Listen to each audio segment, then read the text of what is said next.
UBC, inspiring Uganda.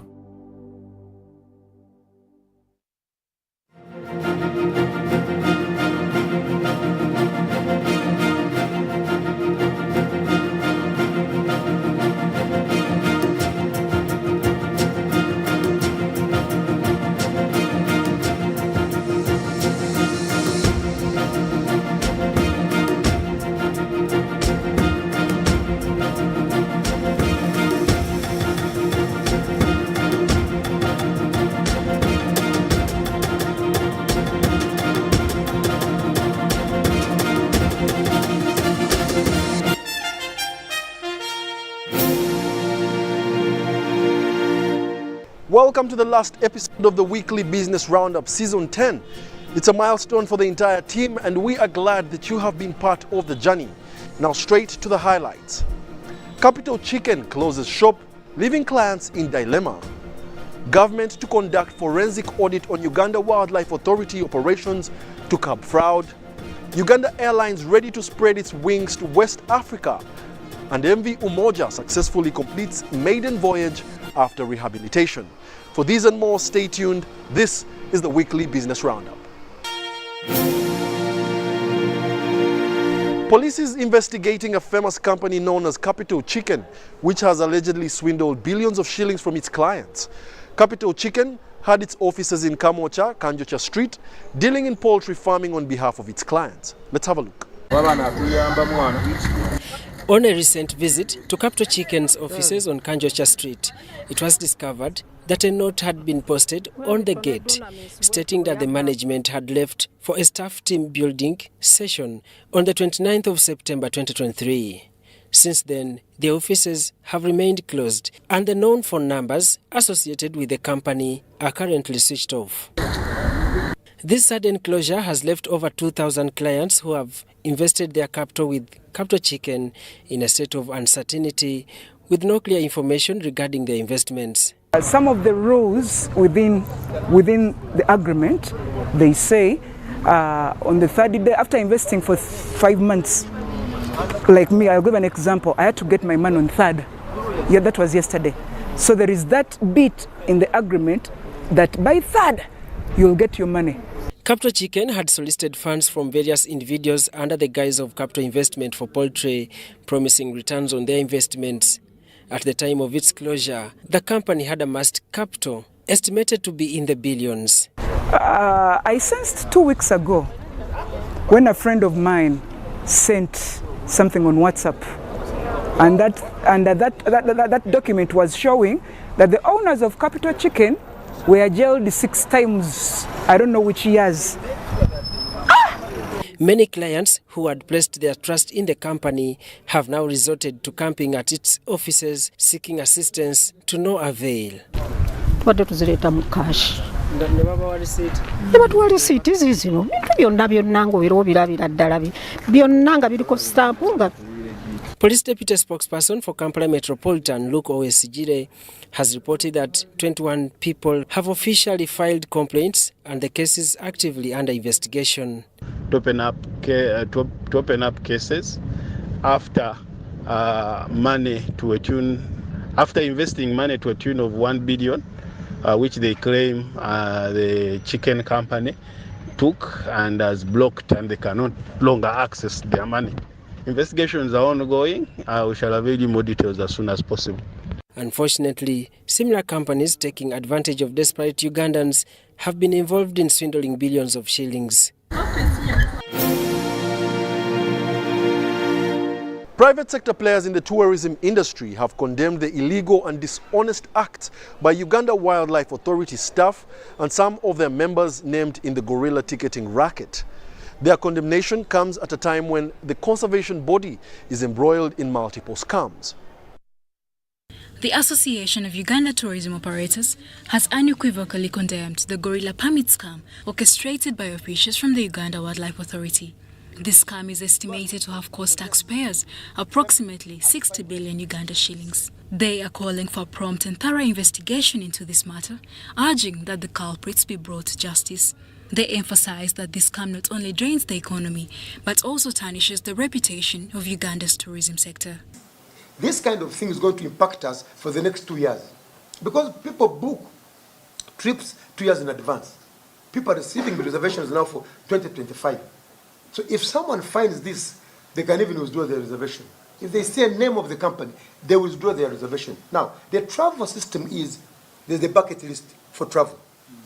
Next year, I'm going to Uganda, Tanzania, Nicaragua, Ecuador, blah, blah, blah. Now, if this is your chance of 2025, you're on top, and there's something like this that happens, they'll remove you from the list. So what I'm sure of, UA knows their right people under reservations that are trying to duplicate these permits. If you read the report, you find names that have already been put on the side or put out of office as they run their investigations.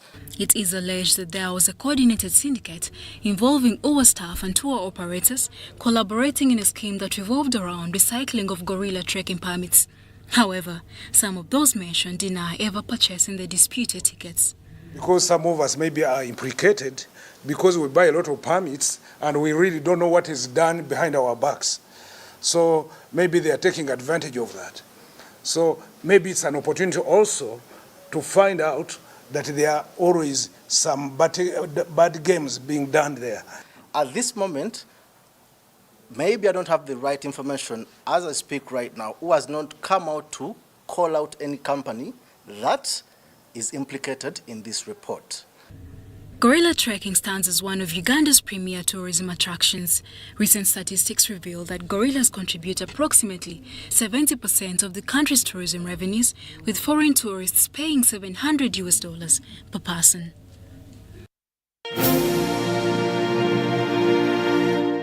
Relatedly, the Ministry of Tourism, Wildlife and Antiquities has tasked the Office of the Auditor General to carry out a robust forensic audit of Uganda Wildlife Authority's operations.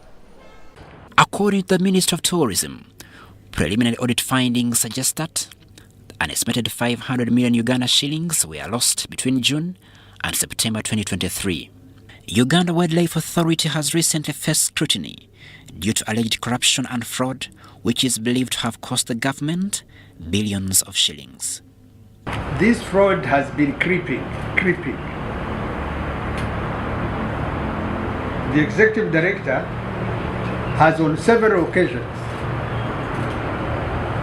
sent teams up country to find out what's happening there.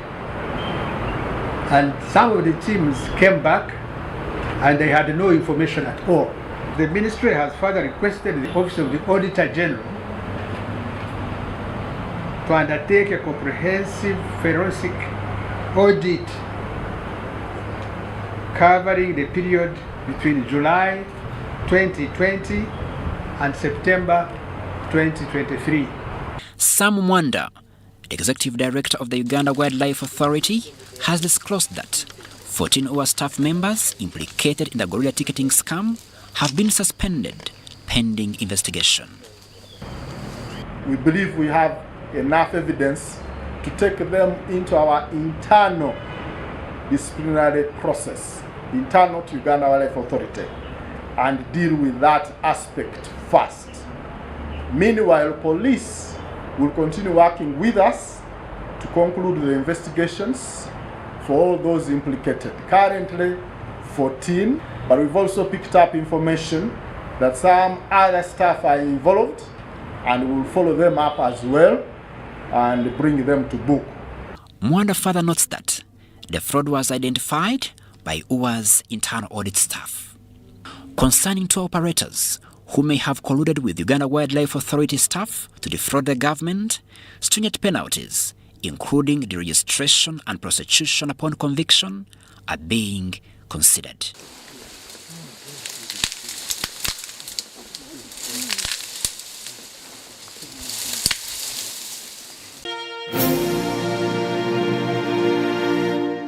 Uganda and Algeria are seeking to tap into their niche sectors in order to grow exports. The two countries had a trade and investment forum in Kampala. Let's have a look. It is imperative to advance economic and commercial interests between Uganda and Algeria, argues John Mulimba, the State Minister for Foreign Affairs. Mulimba made the remarks at the ongoing Uganda-Algeria Business Summit in Kampala. Preferential market access, opportunities in selected sectors, as alternative regimes for chosen products would go a long way to bolstering business and trade between our two sister countries. As mentioned earlier, Algeria agreed to grant Uganda powdered milk tax-free access to its market of an estimate of $500 million over a period of time, as long as the requisite sanitary and health conditions for doing so are met. This visit and forum constitute a fact-finding mission on the trade disparities between the two countries. Last night we had a meeting with the president until 11. We told him we are going to meet Algerians, and we're making a commitment as ministries of trade and agriculture that whatever we agree on as private sector, it should be done. If it is not done for us as PASAID, we move on because we have no time to waste. The private sector know how we operate. So number 3 outcome is that we can be very intentional, very deliberate on studying the tastes and preferences of our brothers and ensure that we know what to supply them. Concerns are raised on why Algerian manufactured products that are found on the Ugandan shelves go through Dubai. So if the logistics Audrey was talking about are streamlined, we will not be buying each other's products through intermediary markets. There will be direct trade.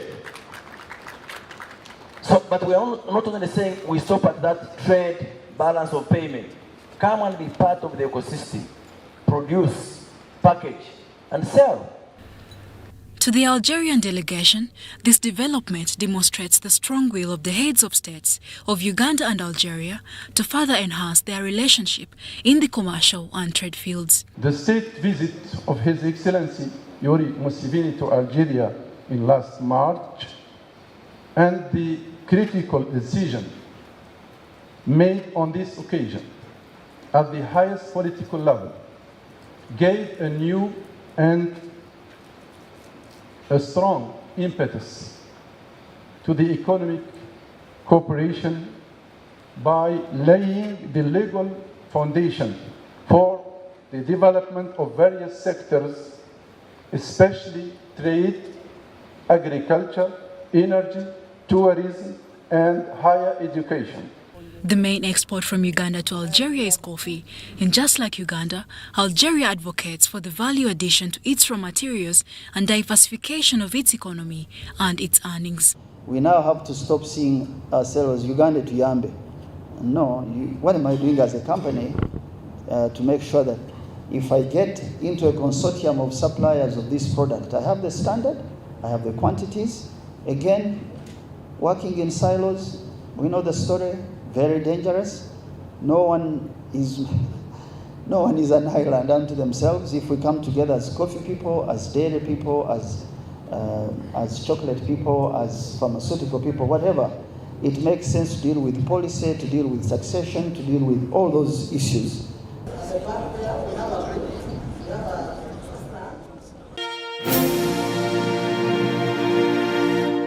Relatedly, Uganda is set to host the second edition of the Uganda United Arab Emirates Business Forum from the 10th to the 13th of October 2023. The goal of the second annual forum is to enhance commercial and economic diplomacy. The GDP of the UAE is estimated to be around $500 billion currently. And then the volume of trade between Uganda and the UAE is in the region of $1.2 billion. The numbers of Ugandans that live and work in the UAE is 100,000, and the UAE boasts of 10 million people. The UAE is part of the Gulf Cooperation Council, and therefore a very important gateway as far as trade is concerned into that region, in terms of exports that might be transferred from Uganda to that region.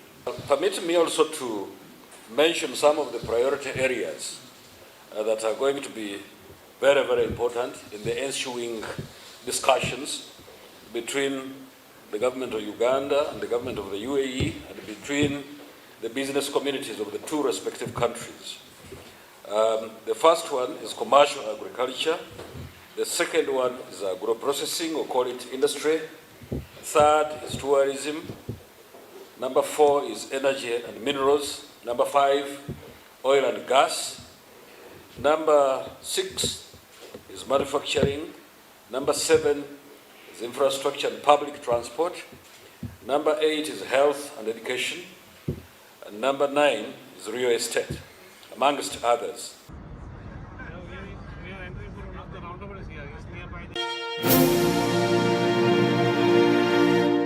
Stakeholders in the solar and agricultural sectors are engaging to collectively identify actionable solutions, strategies and tactical approaches towards the access to affordable financing of solar technologies in agriculture. This initiative is meant to increase solar usage in the agricultural sector. Currently, there are only 3% of farmers that embrace the usage of solar in agriculture in Uganda, leaving about 97% entirely dependent on handheld equipment and rain-fed agriculture. Solar technologies are at the moment the most cost-effective way to produce in agricultural sector in the context of climate change. A farmer who adopts solar technologies will do much better. So if you're a farmer, I don't know what the market price right now is for a solar pump in Uganda, but internationally it costs actually less per unit of power produced from solar compared to any other source at the moment, internationally. It's on this backdrop that a multi-stakeholder co-creation engagement has been held in Kampala. Participants are optimistic that through such sessions, access to the latest agri-solar technologies for the farmers will be enhanced. The context of today's conversation is around, look, climate change is happening. Climate change will affect productivity of farmers. How do we prepare our farmers today to be able to navigate and mitigate for these changes that are inevitable? Our partnership with the Charles Stewart Maud Foundation is around what we're calling the Agri-Solar program or project.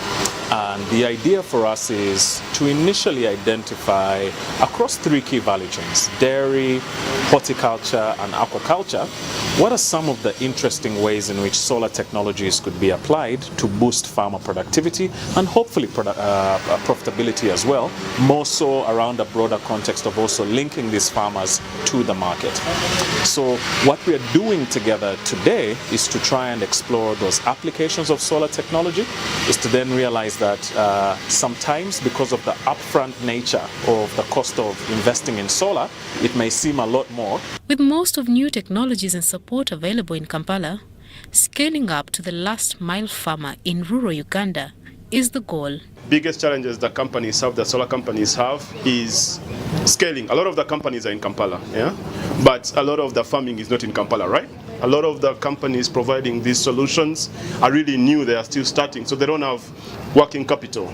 You tell them to give you a loan for a product, they'll be busted. So it's good to, and I think this is why such projects like this are important, because they're not just focusing on one place, they're not just focusing on the company, or just the farmer, or just the financial institution, but really broadly. This engagement is themed increasing access to affordable financing to drive adoption and use of solar technologies towards increased smallholder farmer productivity in key agricultural value chains. The key thing is to work alongside banks such that they can accept for these farmers to pay when they harvest. So if I'm a farmer, I'm going to earn 60 million in 3 months, right? And I'm banking with a financial institution. The financial institution can see my cash flow. They can lend me the money. I don't think it will cost 60 million. Mariona Wori, UBC. Uganda Airlines is gearing up for the launch of its maiden flight from Entebbe to Lagos, Nigeria this October.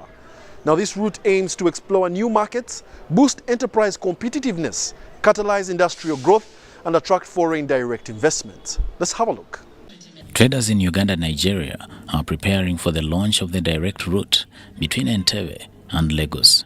Delivering her opening remarks, the UNDP country representative asked delegates from both countries to leverage on the Africa Continental Free Trade Area as a key driver of intra-African trade and sustainable development. We need to invest in connectivity and high-quality infrastructure that delivers goods and services, and therefore the availability, accessibility, and affordability of high-quality and sustainable transport infrastructure lies at the heart of trade. What is very crucial is that to be able to take advantage of this route, we need to build the capacity of small and medium-scale enterprises to harness the full potential of this expanding trade. The launch of the Entebbe-Lagos route is poised to create an air bridge that connects West Africa to East Africa, overcoming connectivity challenges in the region. Our operation to Lagos creates an air bridge to West Africa that breaks a cross-connectivity pattern that impedes swift interconnectivity in East Africa. Africa is underserved in terms of air transport. We only look at 22% of connectivity by air, and it's very expensive on the continent. Sometimes you get off the continent to come back to the continent from Uganda. And it's extremely exciting that Uganda Airlines is starting to bridge that gap between the east and the west of Africa. A journey of about 10 hours has now been reduced to 4 hours, Entebbe to Lagos. Uganda Airlines is deploying its A330-800 new aircraft on this route, featuring 258 seats and tons of cargo space. The forum emphasized the importance of maximizing the potential created by improved flight connectivity. Now, Uganda Airlines has opened the route. Trade should come in, tourism should come in, and all the other people to do their piece so that together we can capture this market.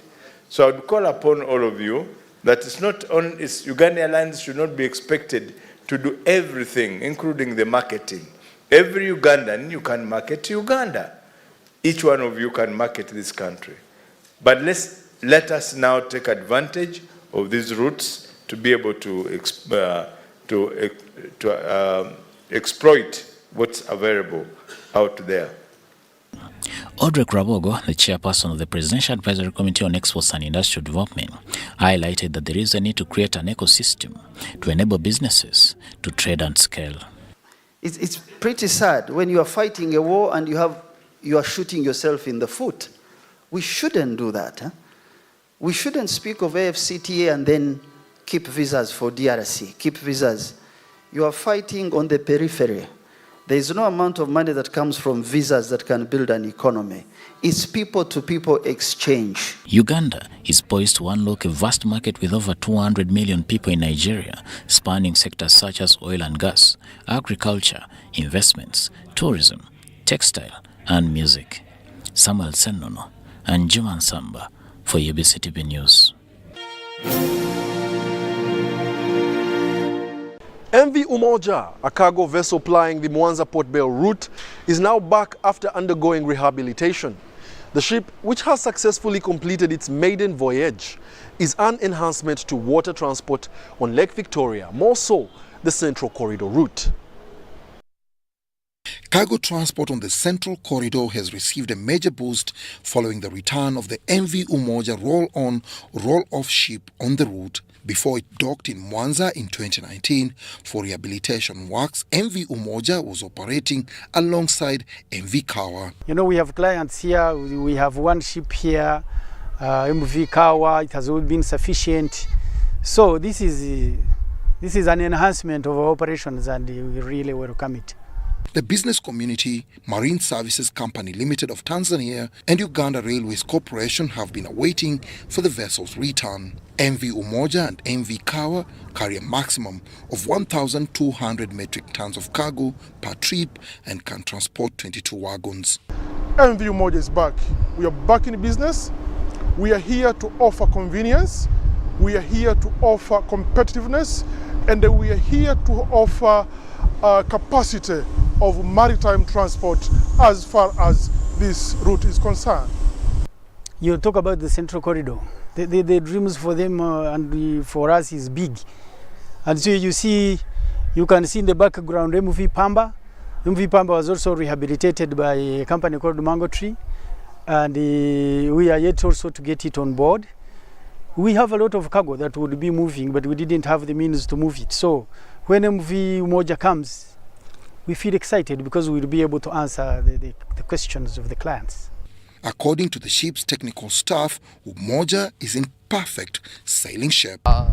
Voyage was very nice, very smooth, and all equipments and machineries installed as new had been operating smoothly, efficiently, and they performed. I'm very proud of this because we've been booked even before the completion of the project. So now, as I talk, there are people inside there talking with the commercial manager. How do they start loading the ship? Umoja's rehabilitation works that took about 20 months to complete cost the Tanzanian government a whopping $8.4 million. The investment signifies the Tanzanian government's commitment to facilitate regional trade. So our introduction of this vessel is a case, is a business case to show that we are here for business. We are here to show competitiveness, and we are here to stay. MV Umoja comes empty but returns to Tanzania fully loaded with New Forest electric poles.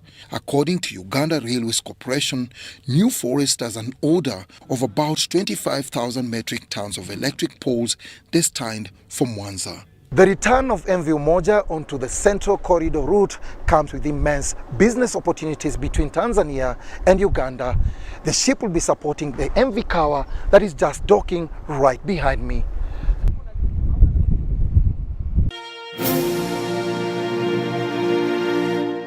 Enjoy the beautiful scenery and wildlife at the Kpo Valley National Park, located in northern Uganda, Karamoja sub-region.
Latest information we have, which already was announced by UBOS, is that inflation has continued to ease, with headline inflation, which measures the changes in prices of all items in the Consumer Price Index, has declined to 2.7% in September from a peak of 10.7% in October last year.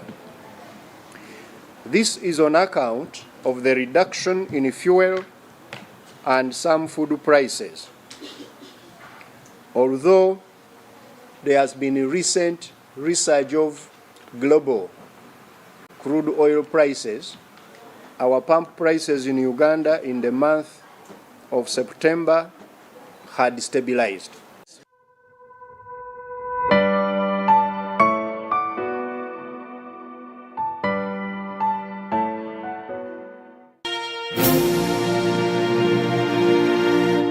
As we sign out, we would like to advise you, always cross-examine any deal that sounds so good, because of late, a lot of Ponzi schemes have been the cause of losses to us without knowing. Otherwise, thank you for joining us for this episode of the Weekly Business Roundup with I, Wadulo Mark Arnold. Catch us on the next season, same time, same place. From the team, we must say good night.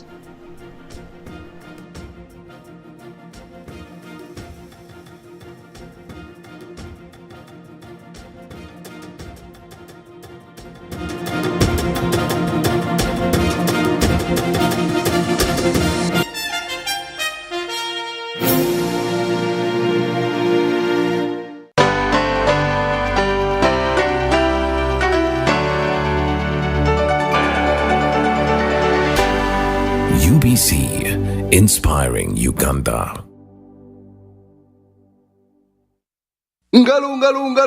It's true what people say, that when I wash and you wash your hands with soap, we'll have less infections as Ugandans. After all, it's hands that handle money. It's hands that feed us. Hands that prepare soil for farming. Hands that we use to learn. And hands that we use for fun. When I wash and you wash, it means clean hands for all. So, wash your hands with soap and clean water regularly to keep away infections and disease-causing germs. This message is from the National Handwashing Secretariat with support from UNICEF.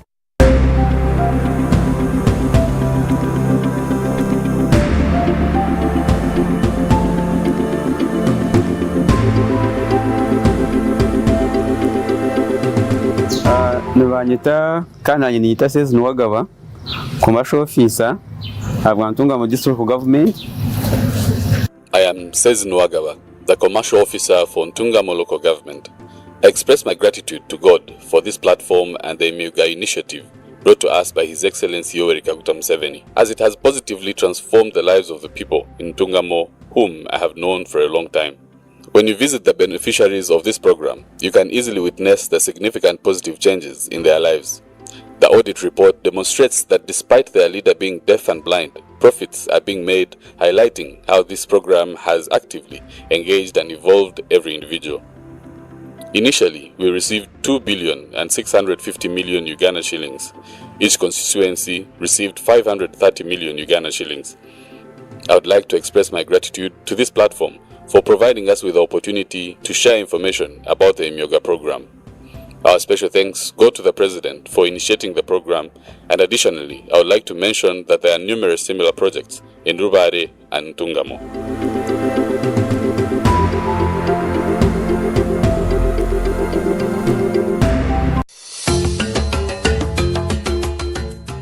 Did you know that the coat of arms of Uganda was adopted 3 weeks before the proclamation of independence by Uganda Legislative Council? On 1st October 1962, the arms were approved by Governor of Uganda, Walter Coates. The coat of arms has many symbols. The shield and spears represent the willingness of Ugandan people to defend their country. There are 3 images on the shield. Those on top represent the waves of Lake Victoria and Lake Albert. The sun in the center represents the many days of brilliant sunshine Uganda enjoys, and the traditional drum at the bottom is symbolic of dancing and the summoning of people to meetings and ceremony. The shield is flanked on the heraldic left side by a crested crane, the national bird of Uganda. On the right is the Ugandan kob representing the abundant wildlife. The shield stands on a green mound representing fertile land, and directly above a representation of the River Nile. 2 main cash crops, coffee and cotton, flank the river. At the bottom is the national motto, "For God and my country." The coat of arms of Uganda was formally established by law on 9th October.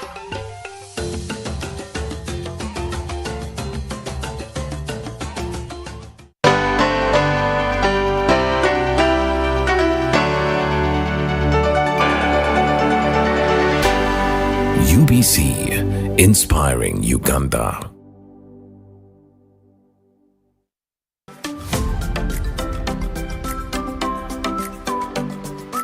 You know, abaana baffe bakaaba emirimu so nga yeffe bennyini abagigaba ne tugabira abachina emirimu ffe ne tukaaba nti ku lw'ebbula ly'emirimu awo situuse ku engato mbadde zeerabidde naye enkofiira ng'eno y'okwambala nayo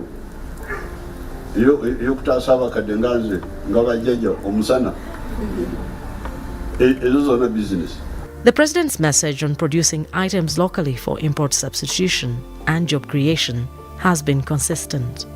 Okuzuukuka kwe tulina okwenyigiramu kwe kulaba nti buli kintu kyonna ekirina raw material ebyokukozesa biyita mu luzungu raw material naye ffe tuyinza kukyogera mu lulimi olwaffe nti ebyokukozesa kubanga ffe ebyokukozesa bya buli kika bwebiri wano.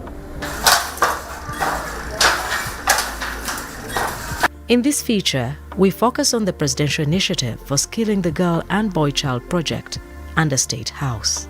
Established in 2017 with girl-centered skills like tailoring, weaving, and salon work targeting only girls, the project later incorporated boys in 2019 with expanded courses offered to include male-centered skills like mechanics, construction, and electronics. The project activities are aligned with the President's emphasis on mobilizing the masses towards socio-economic transformation aimed at creating job opportunities, improving